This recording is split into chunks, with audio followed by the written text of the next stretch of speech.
My sister-in-law and I have an agreement. She watches my kids 3 days a week, and I watch hers 3 days a week. This agreement has stood since March 2020 without issues.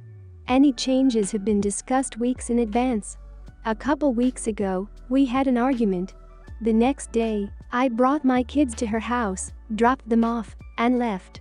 I didn't speak to my sister-in-law because when one of us is in a rush, like I was, it's standard for us to just let the kids out, stay in the car, and drive off when you see the door open. I drove to work, about 40 minutes away. When I got there, I had about 20 missed calls and even more texts, all from my sister-in-law, all saying she didn't want to watch the kids given our argument. Her first text arrived a little before I got to her place, but I didn't see it until I got to work because my phone is always on silent when I drive. I rang her, said I'll arrange to work from home, then come get the kids. She said I have 45 minutes to get back to her place or she would call the police. I told my supervisor the situation and she said I could leave after I did a few things. This delayed me 20 minutes. When I got back to my sister-in-law's, just over an hour later, she said she'd already called the police when the 45 minutes ran out. I then had to stick around long enough to tell the officer that I didn't abandon my children, there was just a communication issue. Sister-in-law and I had another shouting match later over this. I arranged other childcare for my kids, and I've been mostly ignoring her since. However, she reached out and apologized and has asked if I'd be willing to go back to the old childcare arrangement. I've told her to go freak herself. I work with kids.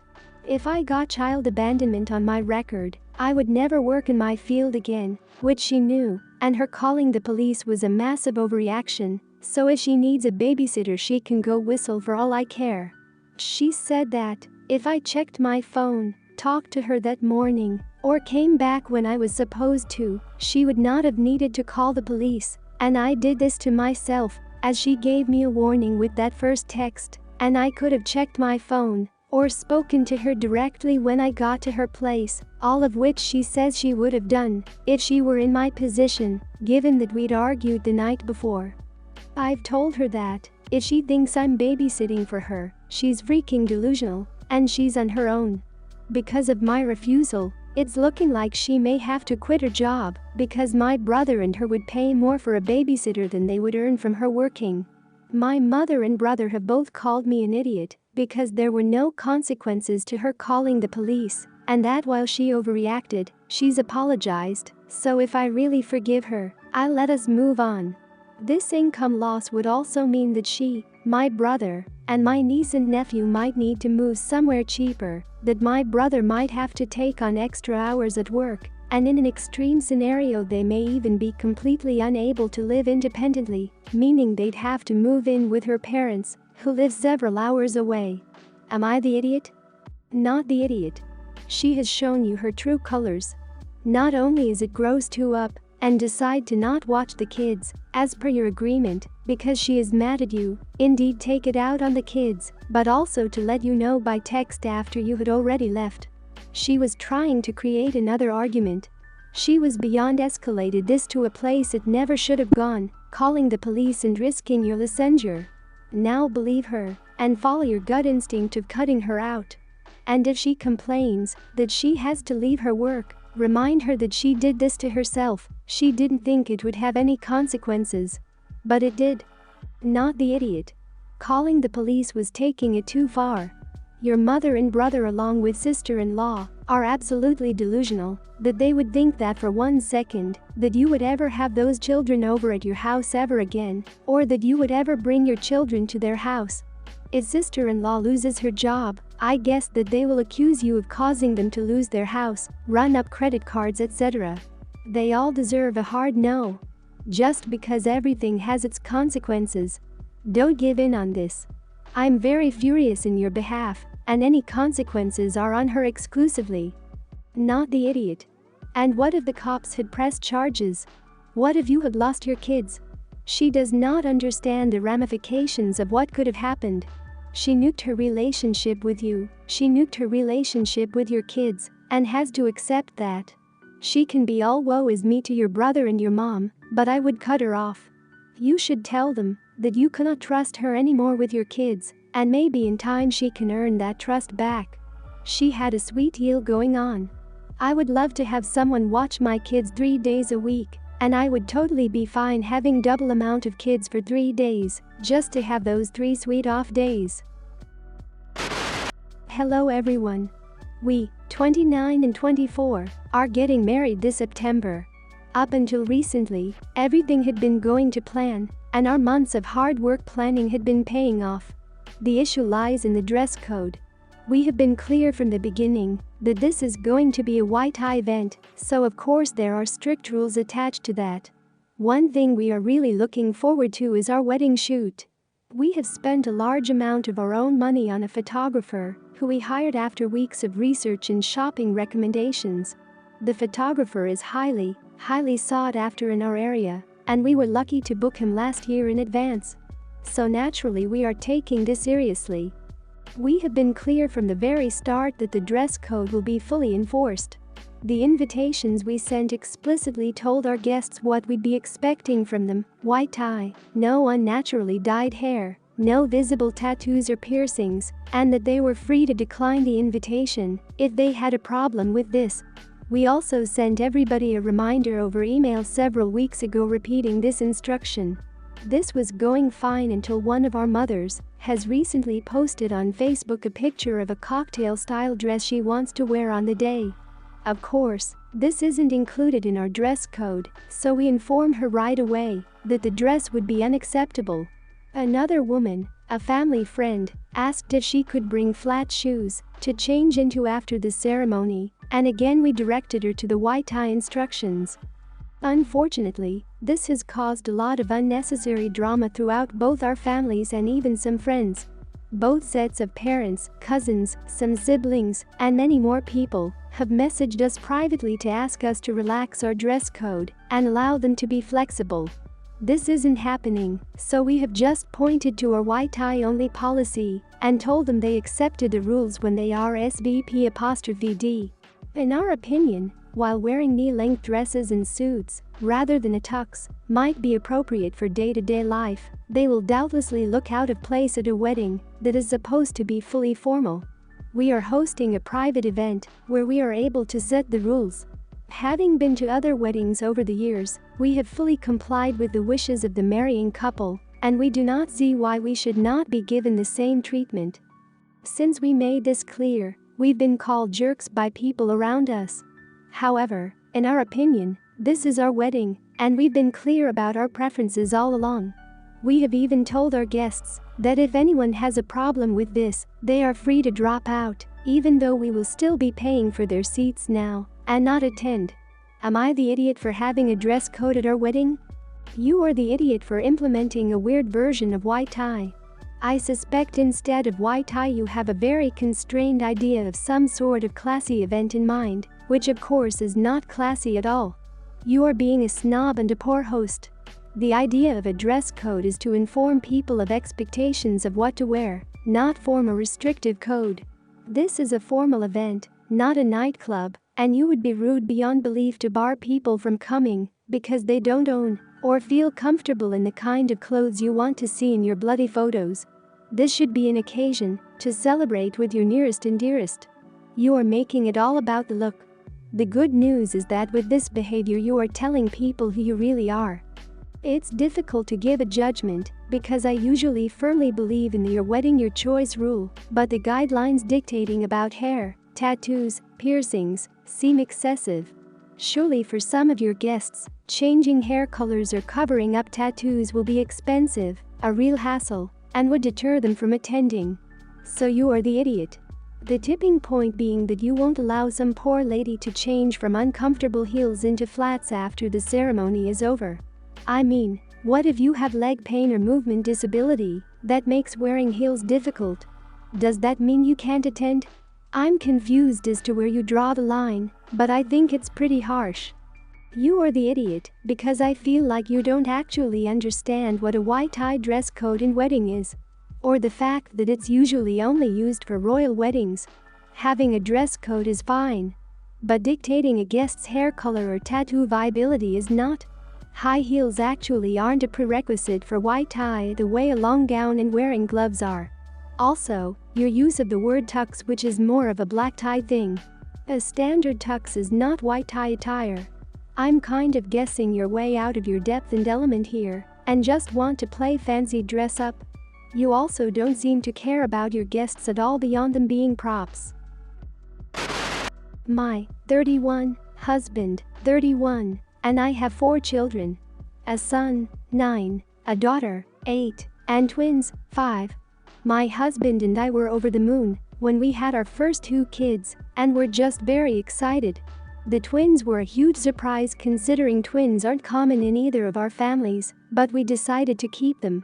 However, my husband's attitude towards the twins has completely changed. I know it's tiring. We have the other little children running around too, but it's not like we're overwhelmed. My mother, who is still very young and fit, lives with us, and she usually takes care of the kids when she can. We aren't short on money either, as both of us come from pretty wealthy families. However, I know that sometimes that isn't even enough when it comes to parenting, so I decided to leave it. However, instead of moping around or just being distant, he's become pretty mean with the twins. He's always finding something to shout at them for.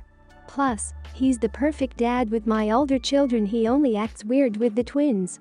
I had enough yesterday when my youngest asked me why dad hates him and whether I want him to disappear too. There is absolutely no way a little kid would lie about something like this. I don't think he has the mental ability to make up things like that either. I was furious and confronted my husband, who was sound asleep in the bedroom. I asked him what his freaking problem was and why he was being the jerk. He was confused, so I explained. He then accused my son of lying and saying nonsense. Obviously, I didn't believe him and told him that he was exactly like his father. He got furious and left the house. I don't know where he went, and honestly, I don't give a crap. Husband's father was, in short, a piece of crap. Very absent and cheated on his wife a lot. My husband vowed to never be like him and gets very heated at the mention of his dad. Anyways, my mother, who heard the whole thing go down, told me that I did the right thing by shouting at him, but I should not have mentioned his father. My sister, who I called later, said the same and told me to make a post on here just to see. So, am I the jerk for telling my husband that he is exactly like his father? Not the idiot. You need to protect your twins. Your husband may not have said that he hated them or that he should disappear. Your husband is showing that in his actions. By shouting at them, by being mean to them, but being all loving with the older two, he is showing that he doesn't like them. He is showing that he doesn't want them around. Maybe being compared to his father will give him the kick in the pants that he needs to realize that he is treating the children different. And maybe he needs to find a therapist to help him work through what about the twins he is struggling with and how to overcome it and be a father to all of his children. Everyone's the idiot here. The father is the idiot for actively mentally abusing his 2 youngest children. He's clearly an abuser, likely because he was raised by one, and is scapegoating with the twins.